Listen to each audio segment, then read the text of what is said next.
Allahümme salli ve sellim ve barik ala seyyidina Muhammedin ve ala alihi adede in'amillahi ve iflali. Euzubillahimineşşeytanirracim. Bismillahirrahmanirrahim. Hz. Malik'in İspanya yolculuğunda artık tarihler milattan sonra 272 yılını göstermekte. 5 gemi ve bir tanesi de içinde hediyeler, yani beraberlerinde götürmüş oldukları bir takım tahıllar, kumaşlar, ayakkabılar, özellikle bu ve buna benzer pek çok kullanılabilir ürün, yani bir yandan ham madde, bir yandan da son ürünleri karşı tarafa götürmek üzere. Hz. Malik Efendimiz yavaş yavaş boğazı geçip karşı kıyıya ulaştığında onu bölge halkı büyük bir beklentiyle bekliyor. Çünkü özellikle bu bölgede de eldeki ürünleri satamamak gibi bir durum söz konusu. Bir diğer taraftan da eldeki ürünleri nasıl değerlendireceklerini de bilememe durumu var. Çünkü bölgenin güneyinden her seferinde gelen yoğun bir yağış ciddi anlamda sel felaketlerine dönüşüp bu bölgede sürekli olarak kalıcı bir fakirliğe de vesile olmuş. Yani her seferinde tarım topraklarının ve tarım arazilerinin ciddi anlamda bu selle bertaraf olduğu bir Afrika tarihi döneminden bahsediyoruz. Dolayısıyla insanlar ekseriyetle taşımacılık, işçilik, hizmetçilik gibi işlerle uğraşıyorlar. Bunun yanı sıra zor da olsa Afrika'nın güneyinden gelmekte olan ürünleri işleme yahut kendi işledikleri ürünleri bölgeye götürmek gibi bir durumları söz konusu. Özellikle meyvacılık alanında da ciddi gelişmiş imkanları var bu arada. Afrika'nın güneyinde de bu meyve ticaretleri var. Dolayısıyla ticari faaliyetler kısıtlı. Fakirlik oldukça yüksek ki Hz. Malik'in bölgeye adım attığında karşılaştığı ve gözlemlediği ilk problemin başında geliyor bu.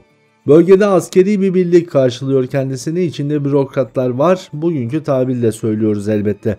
Zira Afrika topraklarında da devlet anlayışı her ne kadar çok gelişmemişse de bir diğer taraftan bir askeri oluşum var. Ki bu da Hz. Malik Efendimizin dikkatini çekiyor, çünkü Arap dünyasında henüz böyle bir askeri yapılanma yok. Ziyadesiyle aşiretler düzeyinde ve aşiretlerin gençlerinden oluşuyor. Halbuki Afrika topraklarının bu bölgesine gelindiğinde askeri birimlerin oluşturulmaya başlandığını, yani 20, 30, 40'ar kişilik ekiplerle belli bir düzene sahip olduklarını ve başlarındaki insanlara da önem atfederek bugünkü tabirle komutanlık vazifesi verildiğini görüyor. Dolayısıyla etrafta bir vergi filan anlayışı yok ama bölge insanının kendini daha güneyden gelecek saldırılara karşı kurgulamış olduğu bir askeri yapılanmayı bu tarihlerde Roma'dan sonra en etkili bir şekilde Afrika'nın bu kıyılarında da görüyor olmak bugünkü tarihçiler için önemli bir başlangıç sayılabilir. Hz. Malik bölgeye indikten sonra ilk işi bölge insanını anlamak ve çözümlemek üzerine. Bölgedeki yalnız gezen kadınların ve ihtiyaç sahibi olan çocuklu kadınların fazlalığını görünce bölgede zaman zaman gerçekleşmekte olan insan kaçırma faaliyetlerinin had safhaya ulaştığını fark ediyor. Yani bugünkü anlamda kölecilik değil ama bir bölgeden bir bölgeye çalışma için göçe biraz da zorlama söz konusu. Yani biraz zorunlu bir göç. Geleceksiniz, burada çalışacaksınız, yoksa size zarar veririz anlayışı İlerleyen dönemde köleliğin de zemin bulabilmesi için tabiri caizse o tarihlerde yaşanan bir süreç olarak adlandırılabilir. Hz. Malik bunların arasında yaşlı bir adama denk geliyor ve bu yaşlı adamın çektiği eziyet karşılığında neyden gelir elde ettiğini sorduğunda balıkçılık olduğunu öğreniyor. Ancak bölgedeki balıkçılık faaliyetinin de sadece insanların kendi ihtiyaçlarını gidermek üzerine olduğunu görmekle beraber özellikle et ve et ürünlerinden çok fazla faydalanamadıklarını, bu sebeple de fakirliğin gittikçe arttığını gözlemliyor. Bu noktada Hz. Malik'in o Araplara has olan ve Resul-i Kibri aleyhissalatü vesselam Efendimizin nurunu taşıyor olmanın gereğince büyük bir merhamet hasıl oluyor. Eldeki gemilerden birisini ayırmıştı hediyeleşmek için, bu kez ikinci geminin tamamını da bölge insanının fakirlerine dağıtıyor. Hatta bu dağıtım işi 2 haftadan fazla sürüyor. Bu esnada İspanya'dakiler de ciddi anlamda para beklemekte. Geri döndüğünde, yani ticari işlemler gerçekleşip Elde kalan 3 gemiyi bırakıp gerisin geriye 5 gemilik deriyle geriye döndüğünde sonuçta ortada fazladan bir %20 ila 30 arasında bir kayıp var. İspanyollar bu noktada kar oranından hoşnut olmuyorlar ve bu durumu Hz. Malik onlara çok açık bir şekilde anlatıyor. Bir gemiyi daha hibe ettiğini söylüyor. Açıkçası Romalılar bu noktada hem göndermiş oldukları kişilerin teyit etmesi hem de Hz. Malik'in o tarihe kadar hiç yalan söylememiş olmasının getirisiyle bunu da kabul ediyorlar. Ancak bir şartla, bir ticari borç anlaşmasıyla. Bu anlaşma tarihte Romalılarla Araplar arasında yapılan tabiri caizse ilk gayri resmi bir sözleşme olarak tarihe not düşülebilir. Yani Cebeli Tarık Anlaşması diyoruz buna.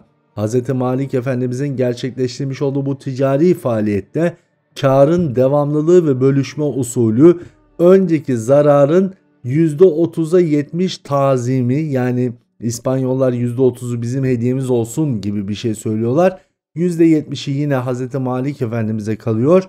Sonrasında ilerleyen tarihlerde bu %30'u karşılayan insanların kökenlerinin yine Araplarla ilişkilerine şahit olabiliriz belki.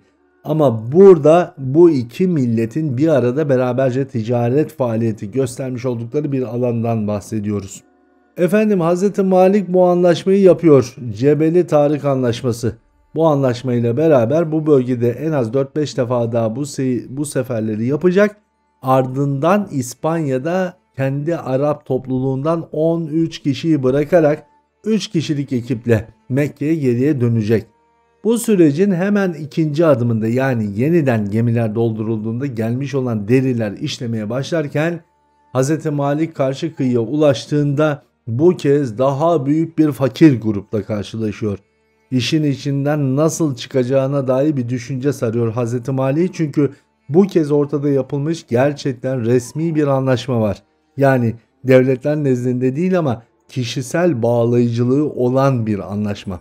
Dolayısıyla bu anlaşma karşılığında şimdi elindekileri istediği gibi bu fakirlere dağıtabilme imkanına tam olarak sahip değil.